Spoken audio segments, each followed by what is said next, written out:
Scene awal diperlihatkan MC kita di anime ini yang bernama Ikta Solar. Nampaknya Ikta asik rebahan di ayunan sembari melihat pemandangan dari pohon. Lalu Ikta mengobrol bareng si peri kecil bernama Kusu. Tidak lama kemudian muncullah seorang wanita bernama Yatori, putri sulung dari keluarga Iksem. Lalu Yatori bersama rombongan lainnya hendak mengikuti ujian Akademi Militer Kekaisaran Kachvarna. Dari atas pohon, Ikta menyambung pembicaraan para besti dan meminta mereka segera meninggalkan kota. Ikta adalah sosok pria yang jahil dan suka mengganggu teman-temannya. Lantas Yatori meminta teman lainnya untuk tidak memperdulikan Ikta. Kemudian Ikta dan Yatori menaiki kapal untuk berlabuh di kerajaan Kachvarna. Setelah di atas kapal, para calon akademi mendapatkan ruangan secara kelompok. Sementara Yatori dan Ikta berada di satu kamar. Kemudian Ikta melihat sosok wanita yang baru tiba bernama Haruma Bekel. Haruma memiliki rekan peri berelemen air bernama Minu. Tidak perlu berlama-lama, Ikta mulai aksinya dengan menggoda Haruma. Hanya saja, kesenangan Ikta berakhir saat Yatori menghalangi aksinya, tentunya untuk menggumbali si gelis. Setelah itu masuklah sosok pria mungil bernama Bom Bom. Dia memiliki rekan peri berelemen angin yang bernama Su. Selanjutnya muncullah sosok pria tampan bernama Afgan Rameon. Afgan memiliki rekan peri berelemen angin bernama Safi. Sontak saja Ikta langsung jutek melihat kehadiran Afgan di sana. Sebab menurut Ikta, sosok Afgan ini amat tampan hingga bisa menandingi kepopulerannya. Lantas tingkah absurd Ikta segera dihentikan Yatori, agar tidak mengganggu teman baru yang akan berbagi kamar dengannya.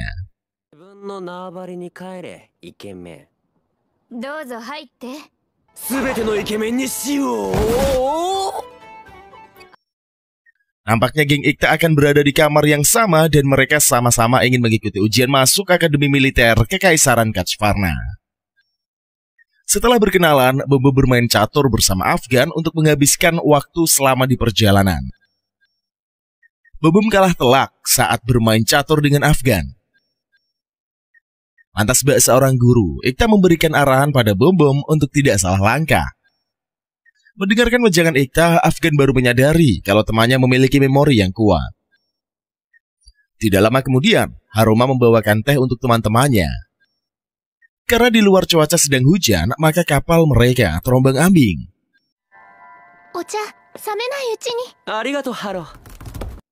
Hanya saja mereka tidak begitu khawatir. Kemudian Yatori menyindir Bom telah beberapa kali kalah main catur bersama Afgan. Bom terlihat amat kesal karena kalah dan diejek oleh para bestinya. Yatori mengatakan pada Bom kalau catur biasa berbeda dengan catur militer. Kemudian Ikta mengatakan kalau catur biasa ini bisa dimainkan saat pejamkan mata. Lalu Afgan bertanya, kenapa Ikta mengatakan hal seperti itu?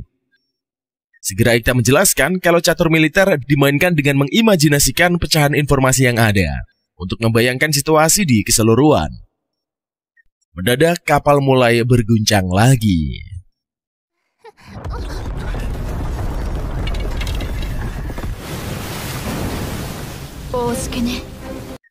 Alhasil geng Ikta pun menaiki sekoci untuk melanjutkan perjalanan mereka. Tiba-tiba saja seorang wanita jatuh ke dalam laut karena guncangan kapal.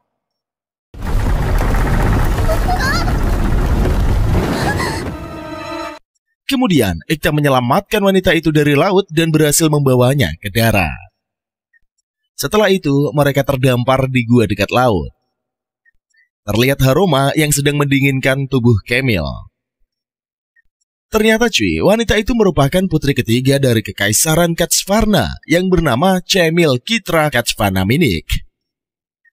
Lalu Yatori dan Bom memberikan hormat pada Tuan Putri dan menjelaskan apa yang terjadi dengan mereka. Di sisi lain, Ikta dan Afgan sedang mencari makanan di hutan dan memeriksa sekeliling. Lalu Ikta menemukan pangkalan penjaga dari kerajaan Republik Yoka. Setelah itu Ikta melaporkan pada Camille dan lainnya kalau mereka berada di daerah musuh.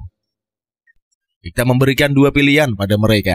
Yang pertama adalah menyerahkan diri pada tentara musuh. Sedangkan yang kedua menerobos pertahanan musuh, tapi Ikta tidak menjamin keberhasilannya. Kemudian Cemil ngotot aja, mengatakan tidak mau menyerahkan diri kepada musuh.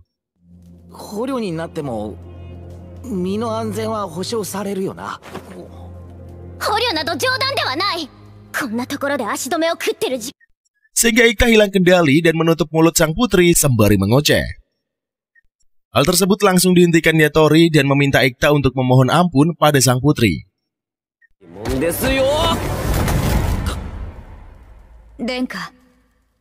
Kemudian Ikta pergi untuk menenangkan dirinya. Segera Yatori menyusul Ikta. Setelah itu mereka mengumpulkan makanan dan menyantapnya bersama-sama. Selanjutnya Ikta dan lainnya memutuskan untuk tinggal beberapa hari di hutan baru dan memulai rencana selanjutnya. Yatori dan lainnya pun pada sibuk mengerjakan urusannya masing-masing. Cemil ingin membantu Haruma, tetapi tidak diperbolehkan sebab dia merupakan seorang putri. Kerabusan, Cemil menghampiri Ikta dan membantunya menganyam daun. Setelah itu, Ikta menyangkutkannya di pohon untuk dijadikan tempat tidur. Lalu Ikta meminta Cemil untuk mencobanya. Ternyata ayunan itu sangat nyaman dan putri bisa melihat pemandangan langit. Cemil melihat ada benda aneh di udara dan bertanya pada Ikta. Setelah Ikta melihatnya, ternyata itu adalah balon udara milik tentara Kyoka yang sedang berpatroli. Ikta langsung menggendong Cemil untuk bersembunyi di balik pohon. Kemudian mereka balik ke gua dan mendiskusikannya dengan teman-teman lainnya. Saat malam hari, Cemil tidak tahan lagi tidur di lantai. Lantas Cemil pergi ke hutan. Lalu Cemil melihat tentara Kyoka yang sedang berpatroli di hutan. Sementara Yatori dan lainnya sadar kalau putri menghilang. Segera mereka pergi mencari keberadaan Cemil. Sementara itu, Cemil sudah hampir ketahuan. Mendadak Ikta muncul menghadang tentara Kyoka. Setelah itu Ikta mengatakan pada tentara Kyoka kalau dia adalah seorang pengungsi.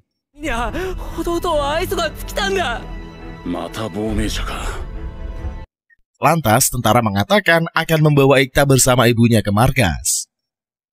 Ketika mereka lengah, Ikta segera membantai tentara musuh hingga KO.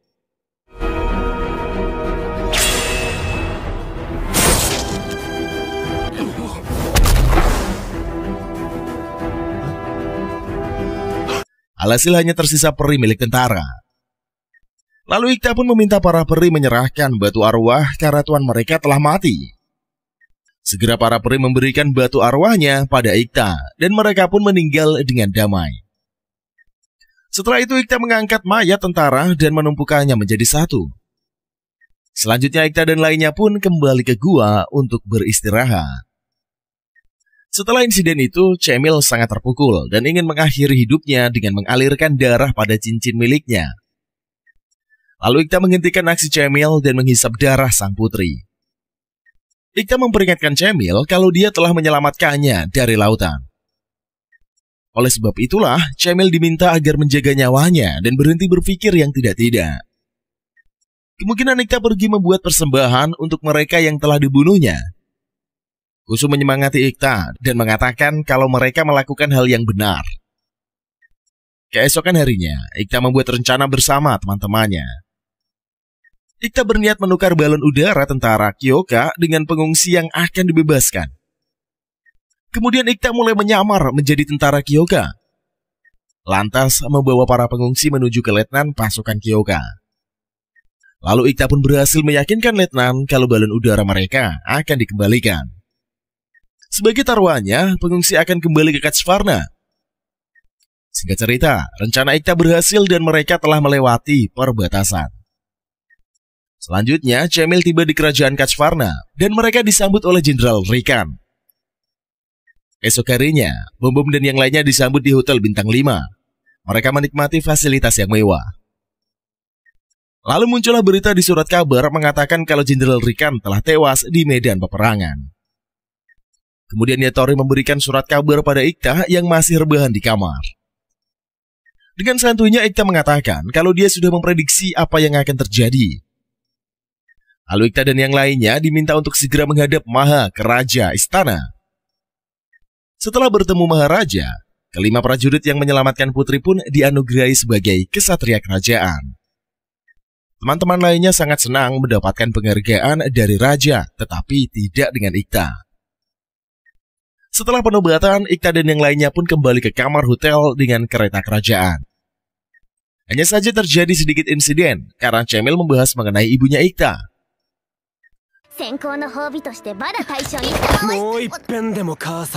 Setelah itu Ikta merenungi nasibnya di halaman hotel sambil menikmati buah. Tidak lama kemudian, Yatori menghampiri Ikta dan melihat kondisinya dalam keadaan tidak baik. Mungkin bagi teman lainnya, kalau menjadi kesatria kerajaan itu adalah suatu kebanggaan. Lalu Yatori memiliki impian ingin masuk ke akademi militer, sedangkan Ikta tidak menyukai hal itu. Ikta mengalami hari yang paling buruk dalam hidupnya karena dia membenci menjadi kesatria. Perasaan tersebut mengingatkan Ikta pada saat dia kehilangan ibunya. Tanpa disadari, Cemil mendengarkan keluh kesah Ikta pada Yatori dari balik tembok. Selanjutnya diperlihatkan Akademi Kekaisaran Kachvarna. Nampaknya para siswa sedang mengadakan upacara penyambutan bagi para kesatria kerajaan yang telah menyelamatkan Tuan Putri Cemil. Lalu Cemil juga ikut belajar di akademi bersama Ikta dan yang lainnya. Setelah selesai upacara, Ikta and the gang duduk di bawah pohon dan curcol bareng. Ikta terus mengeluh saat bosan berada di akademi militer kerajaan. Tidak lama kemudian muncullah sosok 3 orang perundung. Hanya saja para perundung lari ketakutan melihat tingkah Ikta yang ekstrim.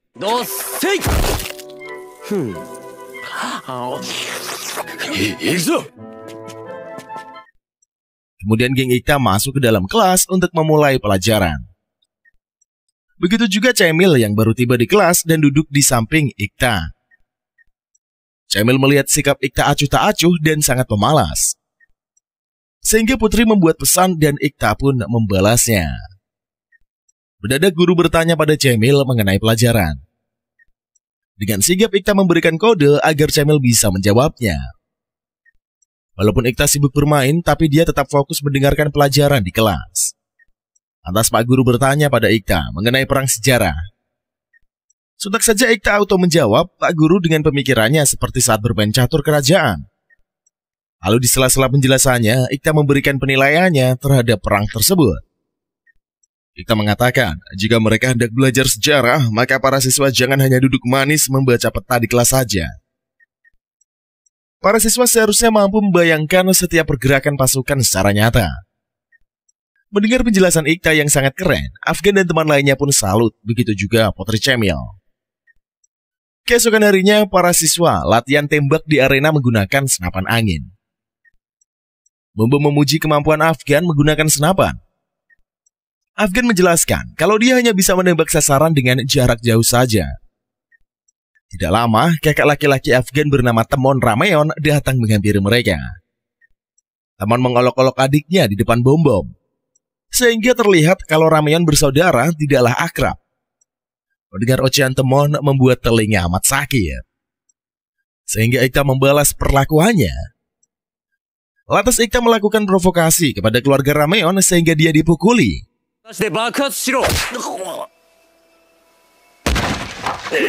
Semakin ditindas, semakin lantang ocehan Ikta pada Temon. Kemudian Putri Cemil dan Yatori datang menghampiri keributan yang sedang terjadi.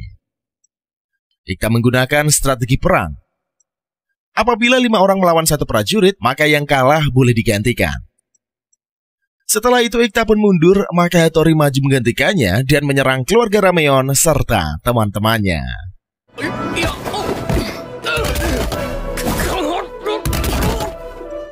Selanjutnya mereka tumbang satu persatu diajar oleh Yatori, sang kesatria wanita.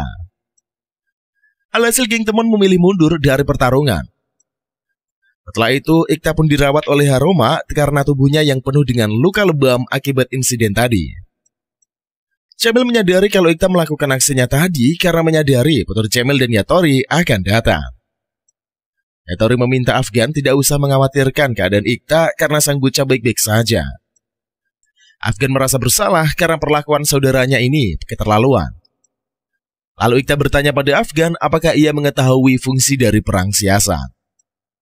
Afgan menjawab untuk menghindari kekalahan mutlak prajurit dapat mengulur waktu dan menunggu kesempatan lain. Ikta mengatakan memang benar jawaban Afgan. Akan tetapi merealisasikan hal tersebut sangatlah sulit. Selang beberapa bulan kemudian, komandan membagikan peleton pada para siswa.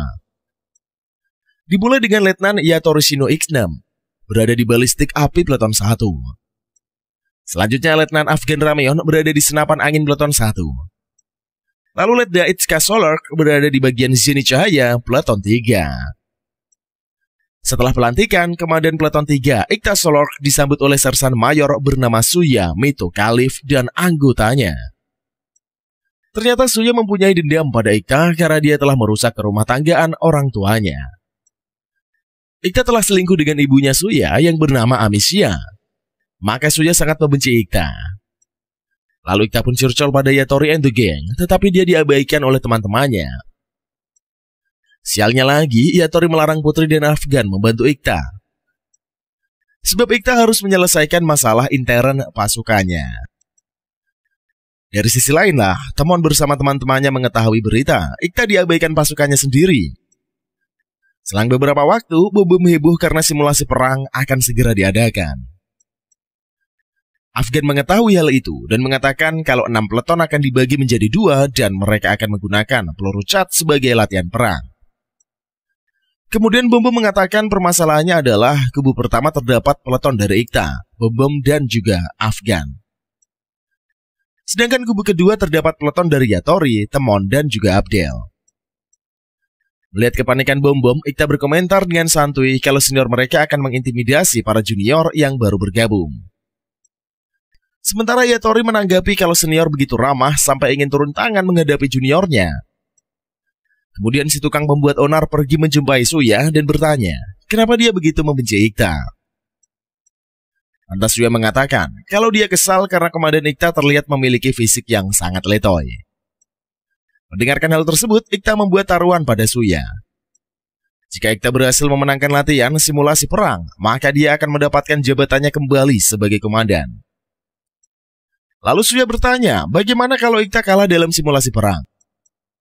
Dia akan menuruti Suya dan duduk di balik kursi kerja sebagai komandan. Akhirnya taruhan yang dibuat Ikta disetujui Sersan Mayor Suya dan mereka akan memulai pertarungan yang sebenarnya.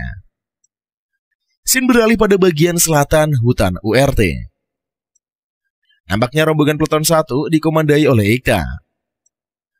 Setelah setengah perjalanan, Ikta meminta pasukannya meninggalkan barang bawaannya di lokasi. Kemudian mereka melanjutkan kembali perjalanan.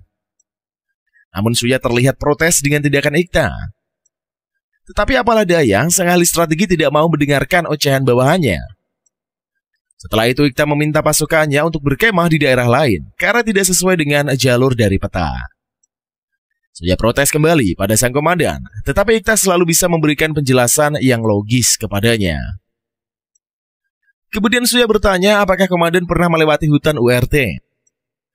Dengan santunya Ikta menjelaskan tidak memerlukan peta karinan, ia memiliki memori yang bisa membaca situasi di dalam hutan dengan baik. Tidak terasa hari ketiga simulasi pun tiba. Pasukan Peleton 2 dikomandoi oleh Komandan Temon yang sedang menunggu pasukan Peleton 1 yang tidak kunjung datang. Lalu Yatori memberikan laporan pada Komandan Temon kalau pasukan Peleton 1 membuat kemah di luar jalur yang ditentukan. Komandan pasukan Peleton 2 menuju lokasi pasukan Peleton 1 yang berada di hulu sungai. Selanjutnya Komandan Temon meminta Yatori untuk menyerang pasukan musuh dan membagi pasukan mereka menjadi 2. Yatori melarang komandan bertingkah gegabah karena arena pertarungan dipilih oleh pasukan Peleton 1. Hanya saja Temon malah murka karena Yatori membantah perintah yang diberikannya. Lalu Yatori bersama pasukannya mengitari sungai dan bergegas pergi. Sementara Temon stuck di tempat menunggu musuh menyerang. Sedangkan pasukan Peleton 1 menyerang melalui sungai yang berada di depan mereka.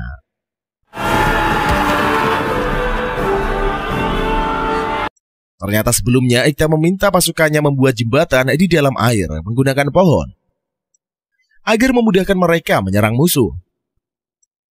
Alhasil musuh yang berada di depan mata berhasil dibabat habis oleh pasukan Peleton 1.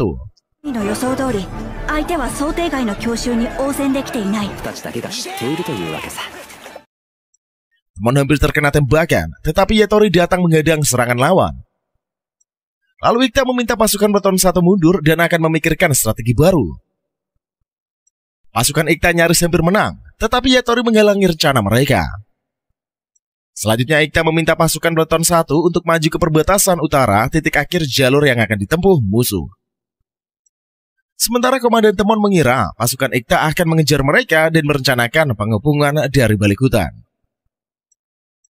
Setelah berjam-jam menunggu, salah satu pasukan Peleton 2 melaporkan pada Komandan Temon kalau pasukan Ikta berbalik arah menuju perbatasan utara. Sontak saja Komandan sangat marah melihat tingkah Ikta yang terus berubah-ubah. Lalu Komandan Temon meminta pasukan Peleton 2 mengejar pasukan Peleton 1 ke perbatasan utara. Setibanya di perbatasan utara, Ikta meminta anggotanya untuk berpura-pura menyerang mereka dan mengangkat senjatanya. Ternyata mereka berhasil membuat Komandan Temon memulai pertempuran dan akan bersiaga menyerang pasukan Peleton 1. Dari kejauhan, pasukan Peleton 1 Afgan berhasil menembak kepala sang komandan sehingga Peleton 1 pun berhasil memenangkan latihan. Komandan Yatori meminta Abdel mengambil alih komandan dan menjadi komandan bagi Peleton 2. Kemudian Yatori dan pasukan yang tersisa mundur dari pertempuran tersebut. Kembali pada pasukan Peleton 1, Ikta memberikan pidato singkatnya pada pasukan yang dikomandoinya. Para pasukan salut mendengarkan kata-kata sang komandan dan salut dengan kemenangan yang didapatkan.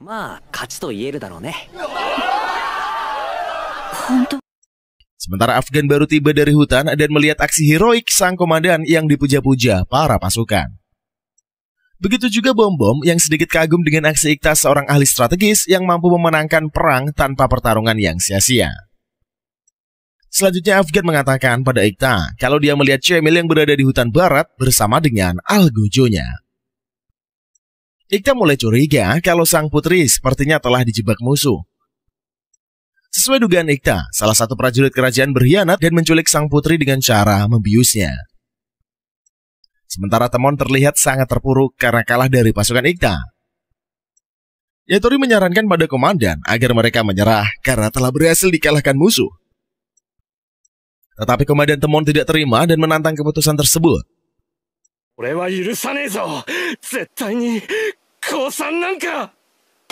Tidak lama kemudian, pasukan Ikta memberikan sinyal pada Peleton 2. Ikta meminta pasukan Komandan Temon bergerak ke barat karena sang putri diculik. Yatori membaca sinyal tersebut dan melaporkannya pada Komandan Abdel. Kemudian Komandan meminta Yatori bersama 2 pasukannya pergi ke wilayah barat bergabung dengan Peleton 1. Selanjutnya Yatori tiba di lokasi terlebih dahulu dan menyerang Kapten Aeson Ho yang sedang menggendong Tuan Putri. Tidak lama kemudian, Cemil sadar dan turun dari gendongan Kapten Inson Ho. Yatori bertanya apa modus Inson Ho ini melakukan hal tersebut. Segera Inson Ho pun mengatakan kalau dia melakukannya untuk membalaskan kematian Jenderal Reikan karena mereka adalah pengikutnya. Di awal Yatori sempat terpojok, tetapi Afgan datang membantu dengan tembakan jarak jauhnya.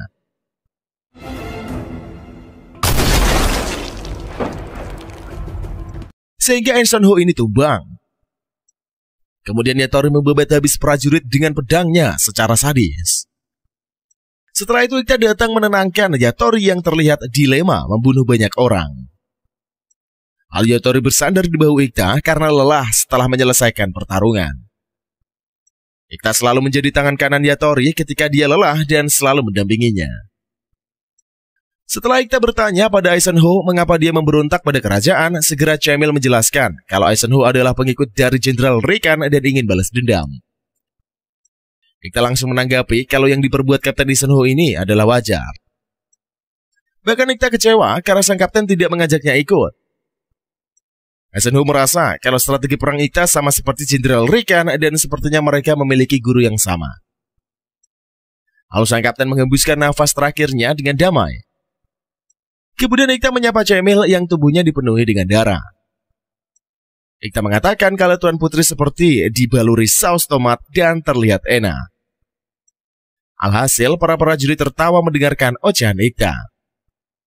Sedangkan Cemil menangis karena tingkah Ikta ini tidak wajar.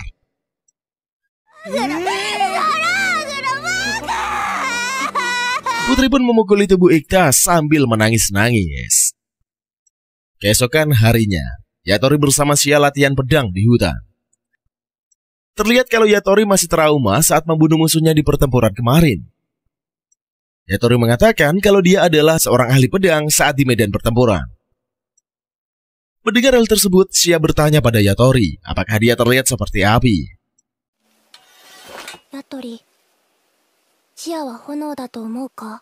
Yatori mengatakan kalau Shia adalah seorang peri seperti jati dirinya yang apa adanya. Lalu Shia menegaskan kalau Yatori juga sama terlihat seperti manusia biasa, bukanlah seorang pedang. Kemudian Yatori mengatakan pada Shia, setiap dia hilang kendali, maka Ikta akan selalu berada di sisinya. Yatori teringat masa lalunya bersama Ikta saat masih kecil. Diperlihatkan pada kerajaan Kachvarna, Yatori bertanya pada Jenderal Bada Sankai, benda apa yang dinaiki bocah kecil di udara itu? Jenderal Bada Sankai adalah ayah dari Ikta dan mereka sedang melihat sang bocah yang berada di udara. Jenderal Bada mengatakan kalau Ikta sedang menaiki balon udara. Itu adalah sebuah alat transportasi. Selanjutnya Ikta mengajak Yatori menjumpai profesor seorang ahli sains dan mereka sedang melihat eksperimen yang dilakukan sang guru besar. Ikta terlalu bersemangat melihat hasil dari eksperimen. Sementara Yatori sibuk dengan guru besar dan mereka mengobrol bersama. Setelah itu Yatori berlatih di hutan dengan teknik pedangnya dan mencoba beberapa gerakan. Saat pedang latihan Ikta tiba-tiba nongol dari balik semak-semak, hampir saja terkena pedang dari Yatori. Kemudian Ikta mengajak Yatori mengobrol bareng di tangga. Ikta menasihati Yatori yang terlalu kaku pada anak seusianya. Yatori menjelaskan kalau selama ini dia tidak pernah memiliki teman yang seumuran. Lalu Ikta mengajak Yatori bermain dengannya untuk menyelesaikan game yang dibuat sang ayah. Misi pertama Ikta adalah menjatuhkan salah satu anggota dari pasukan ayahnya.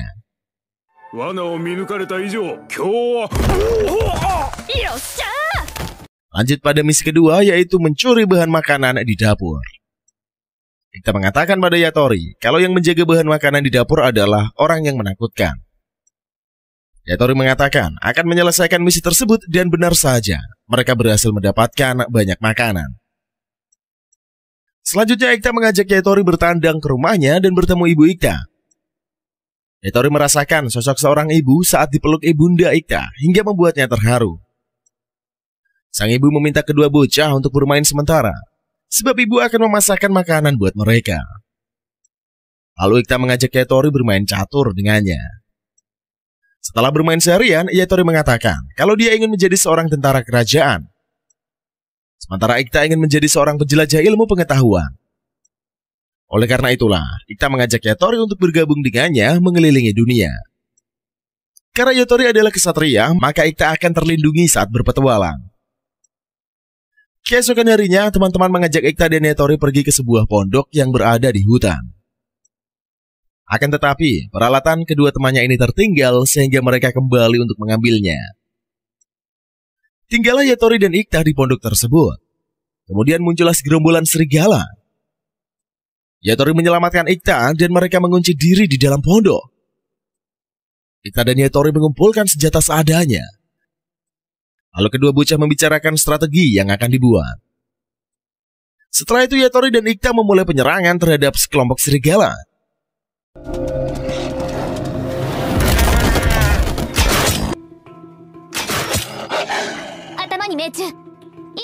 Ikta menyadari kalau ketua serigala sangat hebat dan ingin berbicara dengannya. Tetapi mereka adalah hewan, mana mungkin mengerti maksud Ikta dan Yatori. Sialnya lagi, barikade Ikta ditembus para serigala dan mereka masuk ke dalam sebuah kotak untuk berlindung. Yatori mengatakan akan melindungi Ikta meski harus mengorbankan nyawanya. Ikta memarahi Yatori karena berpikiran sempit dan bodoh. Ikta mengatakan kalau mereka akan selamat dan berhasil keluar dari pondok itu. Dengan tegas, Ikta memberitahukan kalau dia akan menjadi tangan kiri dari Yatori. Begitupun juga sebaliknya. Sejak hari itulah Yatori berpisah dari Ikta. Yatori selalu menunggu kedatangan Ikta karena mereka telah berjanji menjadi satu. Selang beberapa tahun, Ikta menghampiri Yatori dan mengatakan kalau mereka ini akan pergi ke tempat yang lain bersama-sama. Selanjutnya, tampak Bom Bom dan Haruma main catur bareng.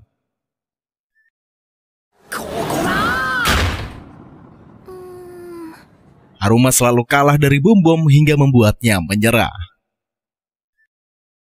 Haruma bertanya kalau Bom Bom sangat jago main catur, mengapa tidak bisa menang melawan Yatori dan Ikta. Alhasil, Bom Bom terdiam sejenak. Kemudian Bom Bom mengatakan kalau Ikta dan Yatori berbeda dengannya. Haruma langsung mengatakan to the point saja kalau yang dimaksud Bom Bom adalah berbeda kasta. Mendengar hal tersebut, Bom Bom agak kesal dan pergi meninggalkan Haruma. Bom Bom mengatakan akan ke perpustakaan mempelajari tentang strategi peperangan. Bom Bom bertekad suatu saat nanti dirinya akan diakui oleh orang lain. Begitu juga dengan Afgan yang sedang latihan tembak di lapangan. Afgan bertekad bisa menjadi penembak jitu dan mengatasi kelemahannya saat bertempur dari jarak dekat. Keesokan harinya, Haruma menghampiri Ikta yang terlihat sibuk membaca surat di bawah pohon. Haruma bertanya, kertas apa yang berada di tangan Ikta? Lalu Ikta mengatakan kalau ia sedang melihat peti Anarai yang dimiliki gurunya dahulu. Ikta adalah seorang murid dari Profesor Anarai.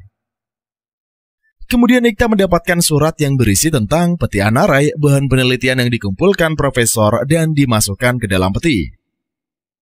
Mendengar penjelasan Ikta, Haruma pun mulai bingung dan masih tidak paham akan maksudnya. Setelah mengoceh panjang lebar, Ikta pergi menemui Bom Bom dan Afgan yang sedang membahas perjalanan mereka ke Garnisun Utara. Ikta mengatakan pada Bom Bom kalau di sana terdapat suku Sinak yang para wanitanya terkenal oke-oke banget cuy. Mendengar hal tersebut, wajah Bom Bom merona dan membayangkan wajah cantik wanita. Pada awalnya, Bom Bom tidak percaya karena selera Ikta ini merupakan tante-tante yang nakal. Tapi setelah mendengarkan cerita Ikta, mulailah Bom Bom termakan omongannya.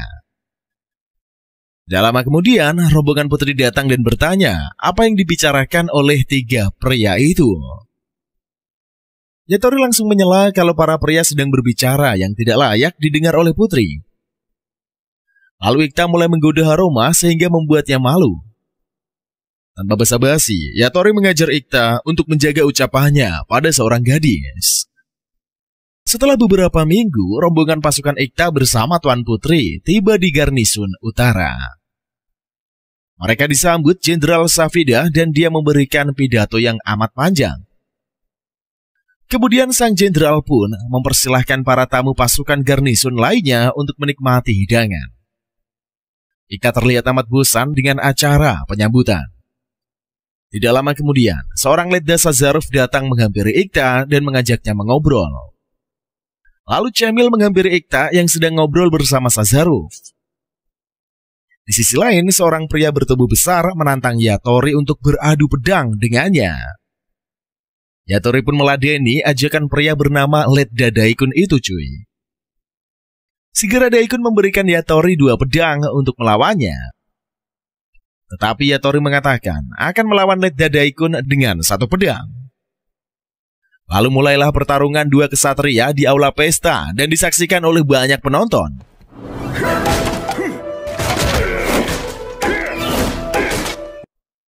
Selanjutnya Tuan Putri mengomel kenapa kesatria suka mengajak bertarung untuk anggar kekuatan. Mendengarkan hal itu, Ikta menjelaskan kalau semua daerah menginginkan pertarungan dalam keluarga Iksem karena mereka kesatria pedang sejati. Keluarga Iksem berada di bawah kekaisaran dan mereka melindungi kerajaan dengan kemampuan pedangnya. Keluarga Iksem terkenal dengan pengguna 2 pedang dan mereka sangatlah hebat. Oleh karena itulah banyak kesatria yang ingin bertarung dengan Yatori, si kesatria pedang. Lalu Ikta juga memperingatkan Cemil untuk tidak menggunakan kesetiaan Yatori agar memenuhi ambisinya. Singkat cerita, Yatori berhasil memenangkan pertarungan dengan 1 pedang dan mereka berjabat tangan sebagai sesama kesatria. Keesokan harinya, Letda Sazarov mengajak para prajurit gabungan mengunjungi wilayah suku Sinak yang berada di dekat gunung. Kemudian Sazarov bertanya pendapat Ikta tentang misi mereka. Tetapi pertanyaannya tidak disahuti sehingga membuat Sazaruf sadar kalau Ikta sedang bolos. Berpindah pada seorang sersan yang sedang menghancurkan rak buku dan hendak membawa buku itu pergi. Seorang wanita mengatakan pada sersan kalau buku-buku itu jangan dihancurkan karena sangat bagus untuk dibaca. Wanita itu seorang perwira bernama Kana dan dia adalah pencinta sains. Kana suka membaca buku-buku karya Profesor Anarai dan menyukai teorinya. Saat sersan hendak memukul Kana dengan buku, Ikta datang menghalanginya. Ikta melawan sersan itu agar bisa membantu Kana.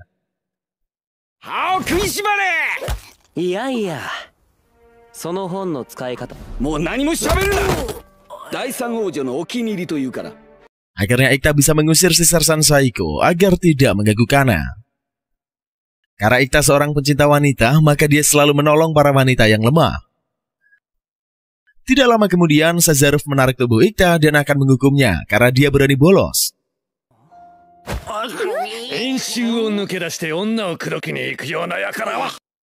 Ikta dibawa Sazaruf dan hendak dipenjara selama 3 hari karena berani melanggar peraturan. Saat Ikta diseret, dia berhasil lari ke dalam penjara dan melihat ke dalam ruangan. Dengan menggunakan cahaya dari kusu, Ikta bisa melihat sosok seseorang yang telah dikurung. Setelah dikurung berhari-hari, Ikta muncul di depan teman-temannya dalam keadaan haus. Lalu Ikta diberi minuman dan rebahan di pangkuan sang putri karena tubuhnya amat lelah. Lagi-lagi, tingkah konyol Ikta membuatnya mendapatkan tampolan dari Yatori. Lalu Yatori memberikan Ikta camilan untuk dimakan. Keesokan harinya, Yatori pergi bersama rombongan mayor menaiki kuda dan hendak ke kota. Karena ikut rombongan tersebut dan membawa perlengkapan di gerobak yang amat berat. Sepanjang jalan, Kana mengeluh karena tidak sanggup mendorong gerobak tersebut. Tidak lama kemudian, tibalah mereka di kota. Ternyata, Ikta menyusup di dalam gerobak itu sehingga membuat Kana terkaget. Kana sempat mengomel pada Ikta, tetapi dihentikan. Kemudian Ikta mengajak Kana jalan-jalan keliling kota untuk refreshing bersama. Ikta mengetuk rumah warga dan meminta diberikan minuman. Ikta menggoda sang nenek dengan rayuannya sehingga mereka mendapatkan camilan tebu. Kana mengatakan kalau Ikta suka menggombali para wanita. Dengan teorinya, Ikta menjelaskan kalau wanitalah yang suka menggoda pria tampan seperti dirinya. Lanjut lagi ke pembicaraan serius, Ikta bertanya kenapa Mayor terlihat sibuk dan amat bekerja keras. Lantas Kana mengatakan kalau Mayor selalu mengerjakan tugas yang diperintahkan Jenderal Safida sehingga dia amat lelah. Lalu Ikta teringat saat dia di penjara, Ikta melihat banyak para peri ditahan oleh Jenderal Safida yang amat kejam. Dan Sazaruf pun mengatakan kalau Jenderal Safida ingin menghentikan pemberontakan suku Sinak dengan cara mengurung para peri. Menurut Ikta, cara yang digunakan Jenderal amat berbahaya karena akan memicu terjadinya pemberontakan besar-besaran. Kembali lagi pada Kana, menurut ajaran Aldera, cara yang dilakukan Garnison Utara pada suku Sinak adalah kesalahan. Kana merasa ada hal yang aneh suku Sinak menyebut peri tanpa mengaitkannya kepada dewa. Atau biasa disebut sebagai Alderamin. Seharusnya kehadiran peri dikarenakan adanya dewa Alderamin. Sedangkan ajaran peri suku Sinak tanpa mengacu sama sekali pada Alderamin. Oleh karena itulah, Kana mulai berpikir apakah ajaran mereka salah selama ini. Setelah mendengarkan ocehan Kana panjang lebar, Ikta sangat senang dengan pemikiran wanita itu. Lalu Ikta mengajak Kana berdansa dengannya karena dia sangat senang.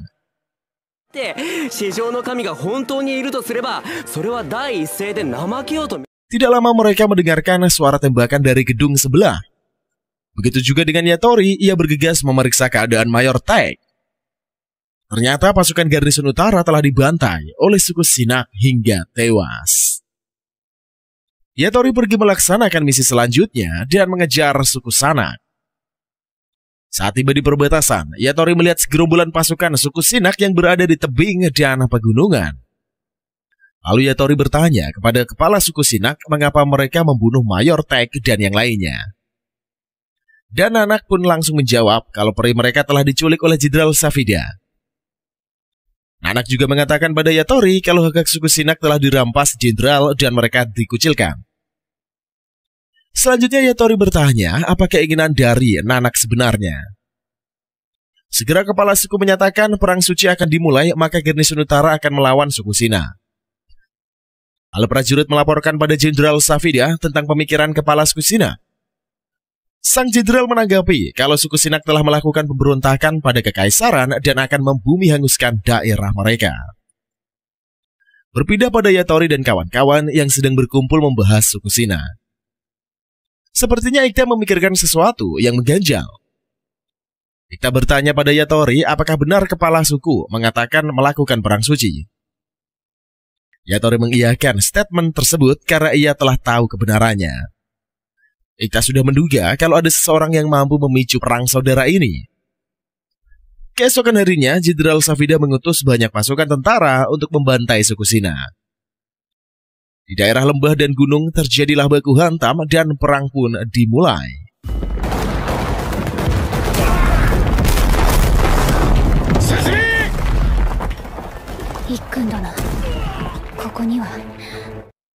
Sementara itu, Ikta di tempat lain sedang mengamankan senjata dari peti Anarai dan amunisi yang dibantu oleh Afgan. Selanjutnya Ikta dan rombongan tiba di kamp prajurit, sebab mereka akan melawan pasukan Shina. Lalu Ikta diminta jenderal untuk ikut rapat di tenda bersama para komandan lainnya. Oleh karena itulah mereka diminta untuk melakukan serangan gabungan dan membantai suku Shina yang memberontak. Lalu Ikta dan teman lainnya pun berada di barak yang sama dan memantau pasukan yang dibawahinya masing-masing. Setelah beberapa lama, akhirnya Ikta bertemu dengan Haruma di barak dan mengajaknya makan bersama. Haruma pun mengatakan seandainya dia bisa membangun rumah sakit untuk mereka yang terluka agar diobati. Ikta mengerti perasaan Haruma sebagai tim medis dari peperangan. Tiba-tiba saja suku Shinnok datang menyerang ke barak pasukan sehingga membuat prajurit kewalahan. Ikta mengerahkan pasukannya, begitu juga dengan komandan lainnya. Lalu Ikta menghadang suku Shinnok dengan pedangnya bersama dengan pasukan yang dikomandoinya.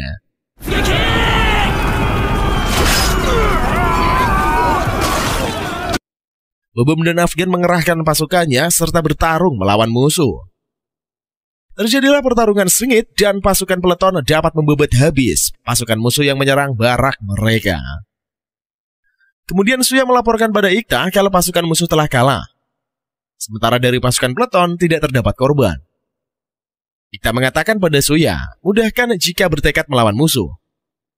Jika mereka menganggap sesuatu mudah, maka hasilnya juga akan mudah. Berpindah pada Kana dan rekannya yang berada di pos barak lain. Kana melihat kondisi temannya yang terluka dan memberikan perhatian padanya. Rekan Kana merasa terharu dan mengatakan kalau Kana sepertinya adalah sosok ibunya. Kana tertawa dan mengatakan pada rekannya sebenarnya dia pernah menikah dahulu. Tapi suaminya telah innalillahi. Setelah itu karena diusir dari keluarga suaminya dan bergabung dengan pasukan kerajaan. Kana hanya mempunyai kenangan indah, yaitu saat dia membaca banyak buku dan lebih mengenal dunia luar. Di sela-sela perbincangan, Kana dan rekannya, suku Shinnok menyerang barak mereka di berbagai penjuru arah. Kembali pada barak Ikta, Letnan 1 Najir mengomel karena pasukan makanan mereka dicuri oleh pasukan musuh. Maka Letnan Najir meminta peleton Ikta dan peleton Bom-Bom bertugas menyuplai makanan ke kamp utara. Ikta meminta Letnan Najir agar peleton Afgan ikut serta bersamanya. Letnan Najir menolak dan meminta Ikta untuk bergegas cepat menyuplai makanan. Dengan percaya diri, Ikta mengatakan kalau dia diberikan pasukan peleton Afgan, maka dalam 1 jam akan merebut makanan pihak lawan. Kemudian Ikta dan kawan-kawan memantau benteng musuh. Sementara Bom-Bom belum paham strategi penyerangan yang hendak dilakukan Ikta dan Afgan. Kemudian dari kejauhan, Afgan membidik musuhnya satu persatu hingga KO. Setelah itu Ikta meminta pasukannya maju menyerang musuh hingga benteng berhasil direbut. Yosh, Totsugeki! Setelah aksi itu, Yatori bergabung dengan Ikta dan yang lainnya yang berada di benteng. Ternyata Afgan menggunakan senapan yang berada di dalam peti Inarai. Peti peninggalan guru besar kepada muridnya, yaitu Ikta. Yatori juga mengetahui kehebatan senapan ciptaan Inarai, sehingga memudahkan Afgan untuk membabat habis musuhnya.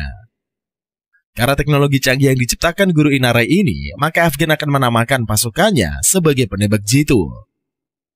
Lalu Suya datang melapor pada Ikta kalau camp baris paling depan meminta bantuan pasukan.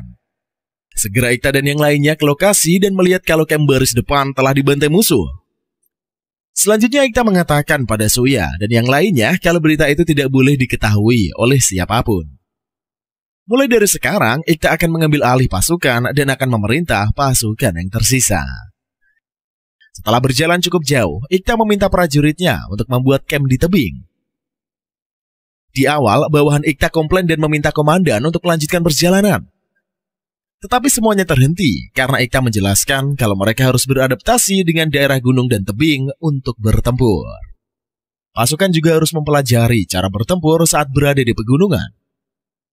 Bahkan Ikta memprediksi para prajurit akan mendapatkan penyakit akut yang disebabkan berada di daerah pegunungan. Selang beberapa lama, Ikta dan pasukannya tiba di camp utama dan melihat mayat para prajurit yang berserakan di lantai. Lalu Ikta melihat ikat rambut milik Kana dan mengetahui kalau si cantik telah tiada. Padahal Ikta menantikan perjumpaan mereka yang ketiga kalinya, tetapi Kana telah tewas di medan perang. Ikta mengucapkan selamat tinggal pada Kana, sosok gadis yang disukainya. Setelah beberapa lama berada dalam peperangan, Jenderal Safida sibuk dengan kampanyenya yang ingin membabat habis suku Shinnok yang tersisa.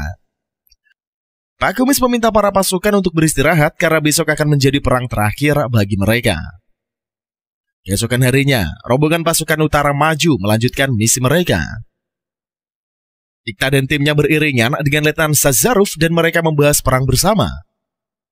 Ikta dan teman lainnya sangat menghormati Letnan Sazaruf dan memberikan hormat kepadanya. Mereka menilai kalau Letnan Sazaruf adalah orang baik dan pantas menjadi perwira tertinggi. Tidak lama kemudian, pasukan melewati tebing sehingga pasukan peleton kewalahan. Kemudian Yatori mengatakan pada Ikta, dia akan melindungi Jenderal Safida. Setelah itu Haruma hendak diserang lawan, tetapi berhasil diselamatkan Ikta.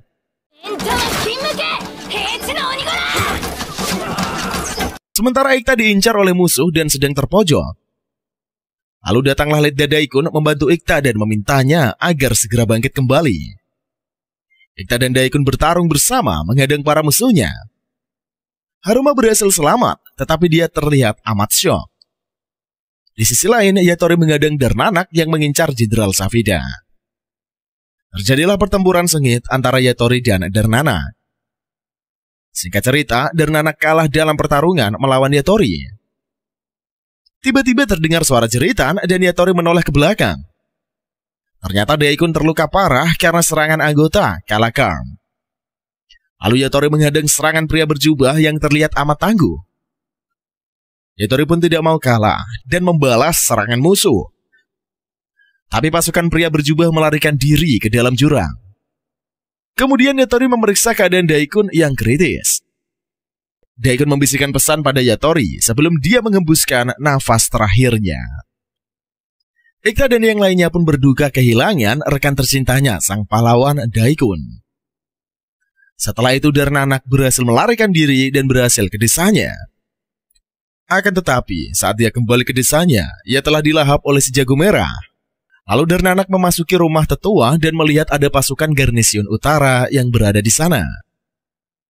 Darnanak amat marah dan membantai mereka tetapi senjatanya malah nyangkut. Alhasil Darnanak terperangkap oleh pasukan musuh. Tidak lama, Ikta dan Yatori mengecek keadaan dan melihat prajurit hendak menyiksa Nana. Ikta langsung menghajar para prajurit dan meminta Yatori memeriksa keadaan si Nana. Akhirnya perang berakhir dan pasukan merasa lega. Tapi utusan Aldirah memberikan ultimatum pada Jenderal Safida dikarenakan penangkapan para peri suku Shinnok. Kemudian Ikta dan lainnya diminta Sazaruf mengejar utusan Aldirah. Setelah Ikta dan lainnya menyusul Aldirah, mereka melihat begitu banyak pasukan atas nama dewa ingin memicu peperangan. Dari awal, Ikta sudah mencurigai kalau suku Shinnok dimanipulasi oleh Republik Kyoka dan mereka termakan umpan. Kemudian Kyoka juga melibatkan pasukan kudus Aldirah untuk memicu peperangan. Keadaan Ikta dan yang lainnya tidak diuntungkan sebab para pasukan kelelahan menghadapi peperangan yang panjang. Selanjutnya Ikta memberikan laporan pada Jenderal Safida dan Kapten Sazaruf.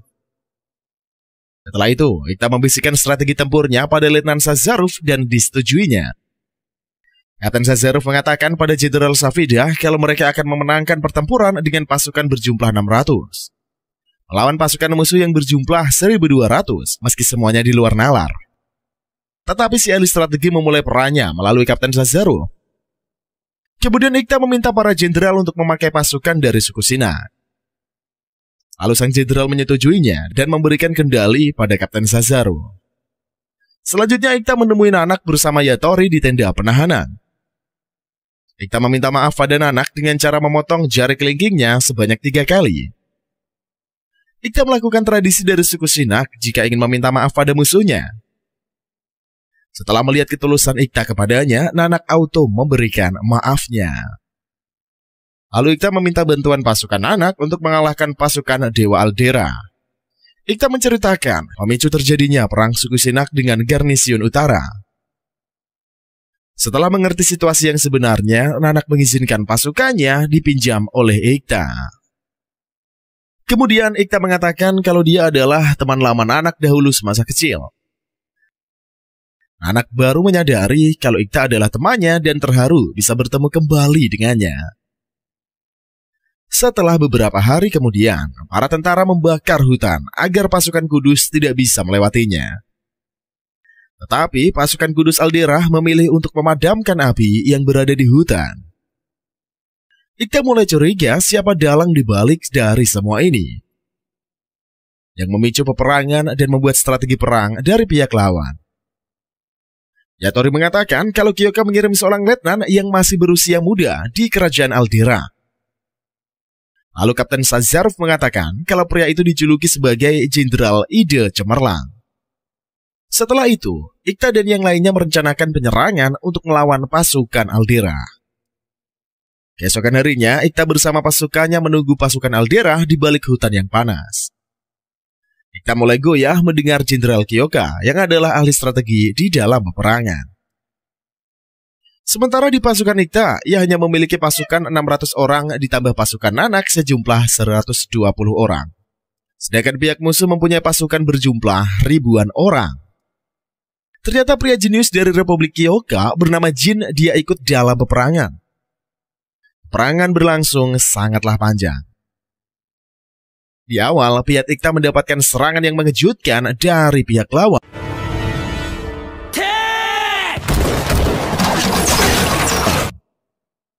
Strategi yang dijalankan Jin berhasil memojokkan pasukan Ikta dan mereka mulai terpecah. Kemudian Ikta bangkit bersama Yatori dan yang lainnya, sehingga pasukan Ikta mampu mematahkan serangan Jin. Pasukan Ikta berhasil mundur, sementara Jin telah mengetahui fakta kalau pihak musuh kekurangan pasukan. Tetapi terjadinya selisih tegang antara Ikta dan Suya karena rekan mereka tewas saat menyelamatkan Nana. Suya tidak terima saat melihat sikap Ikta yang terlihat biasa saja, sementara rekan yang dikomandoinya tewas demi menolong suku Nana. Lalu Yatori datang meluruskan permasalahan itu. Tetapi apalah daya, perasaan sedih Suya tidak bisa dibendung dengan kata-kata. Suya pergi dan menangis mengetahui fakta komandannya tidak memiliki perasaan. Keesokan harinya, pasukan berjubah hitam alias Kalakarm memulai aksinya untuk melawan pasukan Kachvarna. Selanjutnya diperlihatkan markas pasukan Kachvarna. Kapten sedang mendiskusikan pada para letnan mengenai langkah selanjutnya. Kapten Sazaruf mengatakan akan turun langsung sebagai tim pengintai bersama Afgan. Sedangkan Ikta dan Yatori menjaga markas bersama pasukan yang lainnya. Kemudian Ikta mengumpulkan prajurit untuk mendengarkan instruksi penyerangan selanjutnya. Ikta meminta pasukannya untuk bertahan selama 7 hari dan akan membakar hutan ketika mulai padam, sehingga pasukan Aldera tidak akan bisa menyerang lokasi mereka. Oleh karena itulah, Ikta pun membuat pasukan acak dan misi pun dimulai. Sementara Jin menggunakan balon udara untuk memantau jumlah pasukan Kachvarna. Jin sudah memastikan kalau pasukan lawan sangat sedikit dari jumlah pasukan Aldera. Setelah beberapa hari, pasukan Kapten Sazaruf pun sedang menjaga benteng dan menunggu musuh menyerang. Afgan memberitahukan pada kapten pasukannya akan menjaga dari belakang untuk melindungi benteng. Ternyata pasukan Kalakam menunggu kesempatan untuk menjatuhkan benteng. Tapi apalah daya, Afgan dan pasukannya membuat habis pasukan hantu dengan senapan angin.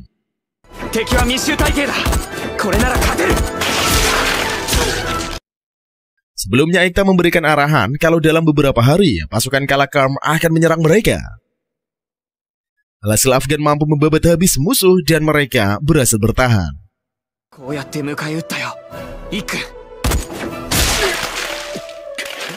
Kembali pada markas, pasukan Yatori dan Babam mampu menghadang serangan lawan. Lalu keduanya memberikan laporan pada Ikta, tetapi ada hal yang mengganjal bagi Ikta, yaitu balon udara yang dijaga pasukan Aldera. Namun siapa sangka pasukan Aldera menggunakan meriam untuk memukul habis tentara Kachvarna. Hal tersebut baru diketahui oleh Ikta dan membuatnya amat kesal. Strategi Ikta yang berlian mampu dipatahkan oleh Jenderal Seide Cemerlang. Kemudian Jin bersama rombongannya menuju ke markas yang dikomandoi oleh Ikta. Pasukan Jin berjumlah sangat banyak dan mereka segera menuju ke lokasi penyerangan. Kemudian Ikta dan pasukan lainnya hendak menghadang pasukan musuh dengan jumlah pasukan yang tersisa. Tetapi tiba-tiba saja sang ahli strategi memiliki ide yang cemerlang. Ikta memberitahukan idenya kepada seluruh pasukan. Tidak lama kemudian, pasukan Jin telah tiba di depan pasukan Ikta yang berada di garis depan. Jin melihat Ikta yang membuat jebakan di jalan tersebut dan mengetahui siasatnya. Jin mengira kalau jalan itu akan dibakar pasukan Ikta karena berbau minyak. Sayangnya tebakan Jin salah besar, sebab pasukan Ikta menyerang dari bawah jebakan dan mengepung pasukan Jin.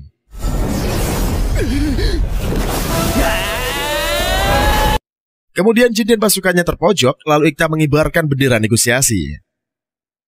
Dengan berat hati Jin mengatakan akan menerima jalur negosiasi yang ditawarkan lawan. Selanjutnya Yatori menemui Jenderal Jin dan mengatakan mereka akan berunding.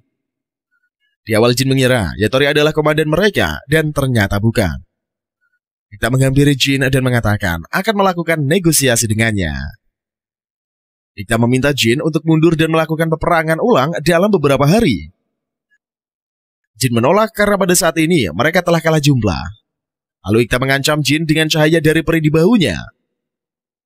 Ikta juga mengatakan kalau pasukan penembak jitu Afgan berada di atas bukit. Jika Jin bergerak, maka dia akan mati. Sontak saja Jin auto bimbang dan ragu. Lantas Jin mengambil keputusan untuk menyetujui saran dari Ikta. Negosiasi pun berakhir dan Ikta bersama pasukannya mundur. Sementara Jin sangat kesal telah dipermalukan oleh Ikta di depan para pasukannya. Tidak lama kemudian, Yatori dihadang oleh pasukan hantu. Pria itu bernama Nirvagin dan kedatangannya untuk melawan Yatori. Sementara Ikta masih dalam keadaan pingsan karena terlalu lelah. Alhasil dimulailah pertarungan antara pengguna sesama pedang. Awalnya Nirvagin ingin merebut gelar Iksem dari Yatori, tetapi semuanya sirna. Yatori menunjukkan teknik pedang keluarga Iksem yang tidak terkalahkan hingga sang hantu kalah dalam duel. Yatori akhirnya membalaskan dendam Letnan Daikun, sementara Nirvagin telah meregang nyawa. Lalu Ikta dan yang lainnya kembali ke kerajaan Kachvarna dan disambut oleh Tuan Putri. Akhirnya Ikta Yatori bersama Haruma dan bom-bom Afgan selamat dari peperangan. Begitu juga dengan pasukan yang lainnya. Kemudian, Tuan Putri mengucapkan selamat atas keberhasilan mereka. Mereka turut berduka atas rekan mereka yang tewas di dalam medan peperangan. Sementara, Jenderal Safida ditangkap di kerajaan dan dijatuhi hukuman mati. Saat malam hari, Putri memanggil Ikta untuk menemuinya di aula kerajaan. Tuan Putri meminta Ikta agar kalah dalam peperangan dan membantu kerajaan Kachvarna saja yang bobrok menjadi kerajaan yang kokoh dengannya. Hanya saja Ikta masih bimbang dengan pilihannya bergabung dengan militer. Dan ceritanya pun usai sampai di sini cuy. Mungkin akan ada kelanjutannya dari jawaban yang satu ini di season selanjutnya. Terima kasih buat yang menonton dari awal sampai akhir cuy. Mari kita simpulkan sedikitlah anime yang satu ini. Cerita anime ini nampaknya bertujuan untuk memamerkan keunggulan Ikta dalam menyusun strategi. Tapi terdapat beberapa faktor yang pada akhirnya menyebabkan dia gagal mencapai tujuannya. Sumber masalahnya terletak pada cara anime ini sendiri dalam menjelaskan setting tersebut. Hal itulah yang akan membanjiri benak penonton dengan berbagai nama dan istilah asing. Penonton seolah tiba-tiba saja diberikan puluhan kepingan jigsaw puzzle dan meledak diharuskan untuk menyusun semua kepingan tersebut. Akan tetapi, penonton akan menyadari kehebatan MC melalui strategi perang yang diusungnya. Khususnya penggemar anime non-misteri, tiap kasus yang coba dipecahkan oleh Ikta hanya menambah kedekatan antar karakter saja. Namun aksi sang MC akan mampu memacu adrenalin para penonton yang masih penasaran. Jadi bagaimana cuy menurut kalian? Silahkan komentar aja di bawah tentang anime yang satu ini.